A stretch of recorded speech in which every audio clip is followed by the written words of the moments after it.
Lotrix yosunun saplarının sayı, saplardakı nüvələrin ümumi sayı, saplardakı xromatoforların ümumi sayı, saplardakı hüceyrələrin ümumi sayı. Bizdən x, y-i tapmamızı istəyir və cəmini istəyir.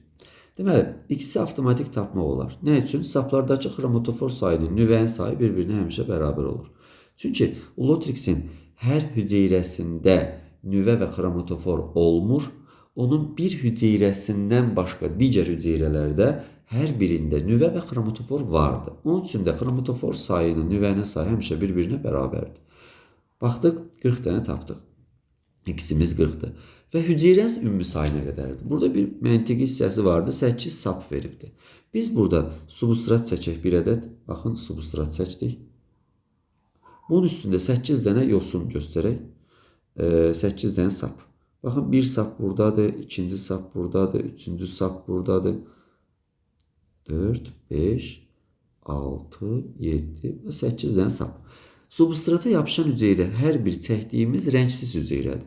Amma burada 8 sap vardı. Saplardakı nüvələrin ümumi sayı 40 dənədir. Biz avtomatik 40-ı cəmləyiblər də. 40-ı bölərik 8-ə bərabərdir.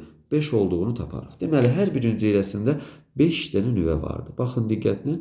1, 2, 3, 4, 5 dənə nüvə vardı. Deməli, nüvə qoyuram hər birinə. Görürsünüz yəqin ki, nüvə qoyduq buna. Qapanmayan halqa şəklində də xromatofor vardı. Bax, bunu da göstərirəm sizin üçün. Baxın, bu 1, 2, 3, 4, 5.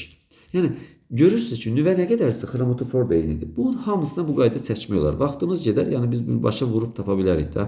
Birini çəkdik, kifayətdir. Neçə hüceyrə sayırıq burada vardı? 1, 2, 3, 4, 5, 6 hüceyrə vardı. Demək, 6 hüceyrə birində varsa, 6-nı da 8-ə vursaq, neçə taparıq? 48 dənə tapa bilərik. Y-in də sayı, deməli, 6 vuraq 8 bərabərdir 48. Bizdən x-dən y-in cəmini soruşduğu üçün 40 üstəcələk 48 olduğunu tapa bilərik.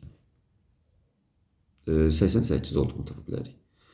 88.